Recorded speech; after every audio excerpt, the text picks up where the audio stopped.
Hello friends, मैं आशुतोष गुप्ता आपका स्वागत करता हूं आपके चैनल बैंकोपीडिया में। आशा करता हूं आप सब बहुत अच्छे होंगे। आइए स्टार्ट करते हैं आज का वीडियो। फ्रेंड्स, इस वीडियो में हम बात करेंगे कोचिंग वर्सेस सेल्फ स्टडी की। कोचिंग वर्सेस सेल्फ स्टडी, हमें क्या प्रेफर करना चाहिए? क्या हमें कोचिंग ज्वाइन करनी चाहिए? कोचिंग ज्वाइन करने से क्या फ़ायदा होता है, क्या नुकसान होता है? क्या हमें सेल्फ स्टडी करना चाहिए, कोचिंग नहीं ज्वाइन करना चाहिए?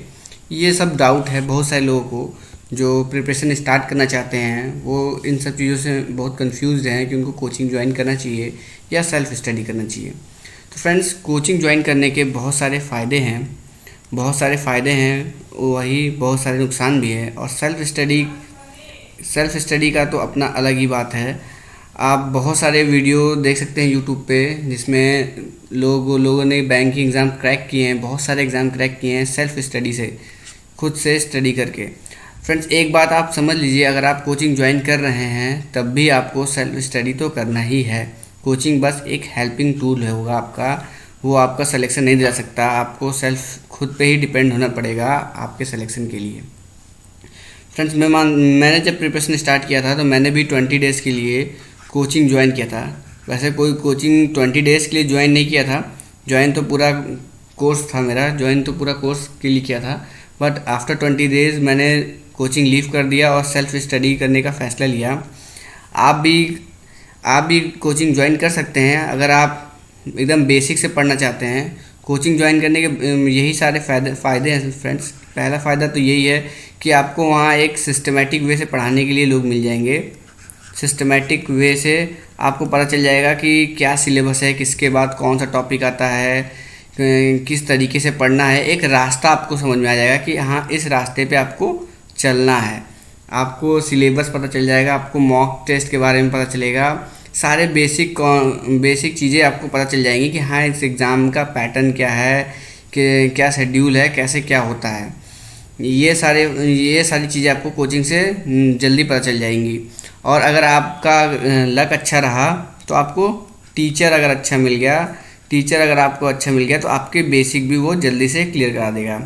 लेकिन फ्रेंड्स, अगर आप कोचिंग पे डिपेंड हो गए तो मेरी बात मानिए, आपका 1 साल से फर्स्ट अटैम्प्ट में एग्ज़ाम क्लियर करना बहुत ही मुश्किल है।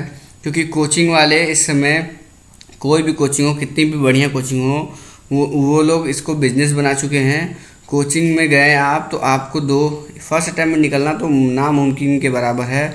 अगर आप पहले से ही कुछ प्रिपरेशन रखे होंगे तो अलग बात है। अगर आप एकदम बिगनर हैं और कोचिंग ज्वाइन कर लिए हैं तो फर्स्ट अटैम्प्ट में निकालना तो बहुत ही मुश्किल है। क्योंकि उन्होंने एक ऐसा बना रखा है कि आपको 2 साल तो लगना ही है कोई एग्ज़ाम क्वालिफाई करने के लिए। क्योंकि मैंने जब कोचिंग ज्वाइन किया था, बड़ी कोचिंग है, मैं नाम नहीं लूँगा, लेकिन मैं 20 दिन वहाँ पढ़ने पे मुझे समझ में आ गया था कि ये लोग मेरा सिलेक्शन नहीं दिला सकते। तो इसलिए मैंने सेल्फ स्टडी का फ़ैसला लिया था। वैसे मैं कोचिंग की बुराई नहीं करना चाह रहा हूँ, कोचिंग कोई बुरी जगह नहीं है, बट आजकल जो माहौल है उसको अगर देखें तो कोचिंग में सिर्फ पैसा कमाने के लिए कोचिंग खोला जा रहा है, बच्चों के भविष्य के लिए नहीं। तो फ्रेंड्स, आपको डिसाइड करना पड़ेगा, अगर आप कोचिंग जा रहे हैं तो वहाँ का माहौल क्या है, क्या वहाँ पढ़ाई का माहौल है, टीचर किस स्पीड से आपको पढ़ा रहा है, क्या वो केवल बेसिक पे ही लगा हुआ है या केवल ट्रिक्स समझाने में लगा हुआ है। ये सब आपको डिसाइड करना पड़ेगा। मेरा मानना है कि फ्रेंड्स, आप कोचिंग ज्वाइन करिए। फर्स्ट टाइम आपको कोचिंग ज्वाइन करना चाहिए, बट पूरे ईयर के लिए मत ज्वाइन करिए। 1 मंथ के लिए ज्वाइन करिए, 1 मंथ, 1 महीने के लिए ज्वाइन करिए और आप सारे बेसिक नॉलेज वहाँ से उठा लीजिए। बेसिक नॉलेज का मतलब मैं ये नहीं कह रहा कि सब्जेक्ट की बेसिक नॉलेज, बल्कि ये सब कि आपको कौन सा टॉपिक आता है, कौन सा टॉपिक नहीं आता है, क्या सिलेबस है, क्या पैटर्न है, कब फॉर्म आते हैं, कैसा सिस्टम है बैंकिंग एग्ज़ाम का। वहाँ पे कोचिंग में आपको अलग अलग तरह के लड़के मिलेंगे तो आपको आपका लेवल ही पता चलेगा कि आप किस लेवल पे हैं, लोग किस लेवल पे तैयारी कर रहे हैं। ये सब सारी चीज़ें आप पता कर लीजिए। उसके बाद से आप सेल्फ स्टडी की तरफ अपना रुझान बनाइए। क्योंकि सेल्फ स्टडी इस समय बहुत ही आसान हो गई है फ्रेंड्स, पहले के ज़माना नहीं रहा। अब आपके पास है यूट्यूब यूट्यूब पे इतने सारे कंटेंट, इतने सारे फ्री कंटेंट हैं कि आपको कहीं जाने की ज़रूरत ही नहीं है। इतने सारा कंटेंट है, सफिशिएंट अमाउंट ऑफ कंटेंट है यूट्यूब पे अवेलेबल फ्रेंड्स। बल्कि यूट्यूब पे पढ़ने का बहुत सारा फ़ायदा मैं आपको बता सकता हूँ जो आपको ऑफलाइन कोचिंग में बिल्कुल भी नहीं मिलेगा।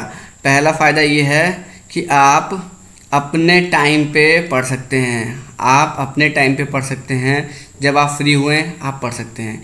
और कोचिंग में क्या है, आपको जाना पड़ेगा पढ़ने, वो फिक्स टाइम पे निकाल के टाइम आपको जाना पड़ेगा, कभी आपको स्किप करना पड़ सकता है कोचिंग। बट यूट्यूब पे पढ़ने का क्या है, आप टाइम रिलायबल है, आप जब मन चाहे, आप रात को पढ़ने का मन है, रात भर आपको नींद नहीं आती, रात भर पढ़ना चाहते हैं, रात भर पढ़िए, टाइम का कोई इशू नहीं होता यूट्यूब पे। सेकंड, आपके पास वैरायटी ज़्यादा है। वैरायटी ज़्यादा है क्यों?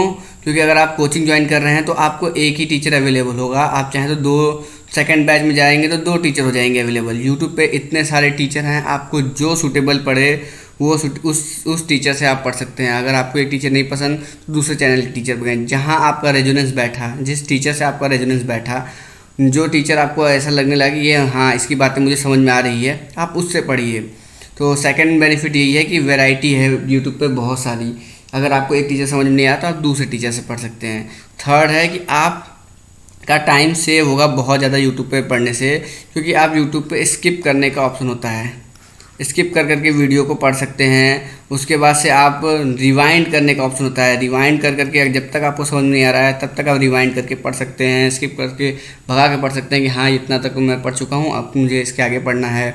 या फिर जब बातचीत होने लगी वीडियो में बीच में, आपको लग रहा है ये हाँ ये फालतू की बातें हो रही हैं, उसको स्किप कर सकते हैं। तो ये सारे फ़ायदे हैं यूट्यूब के।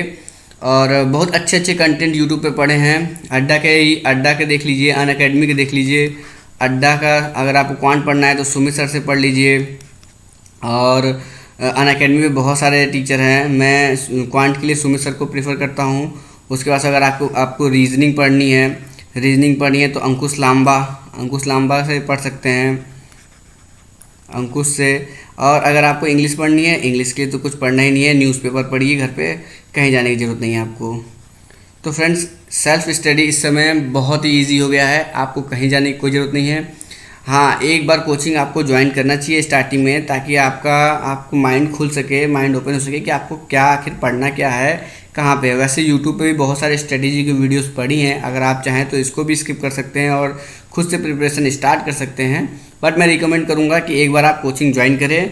हाँ, 1 महीने के लिए ही ज्वाइन करें, जाएँ वहाँ पे, टाइम बर्बाद ना करें, पर अपना रिसर्च करने में लगाएं कि एग्ज़ाम किस बेसिस पे आ रहा है, क्या पैटर्न चल रहा है, कहाँ से एसटी लेना है, कहाँ से मॉक लेना है, कौन सी वेबसाइट है, ये सारी जानकारी ले लें और उसके बाद से अपना सेल्फ स्टडी में लग जाएं।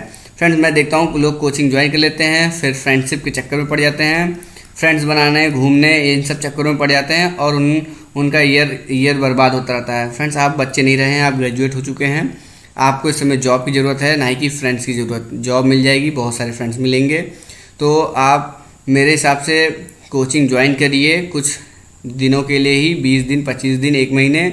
उसके बाद सेल्फ स्टडी बेस्ट रहेगा। सेल्फ स्टडी करिए और अपना 1 साल बचा लीजिए। आशा करता हूँ आपको ये वीडियो अच्छी लगी होगी। अगर अच्छी लगी तो प्लीज़ लाइक करिए, शेयर करिए, सब्सक्राइब करिए। Thank you friends.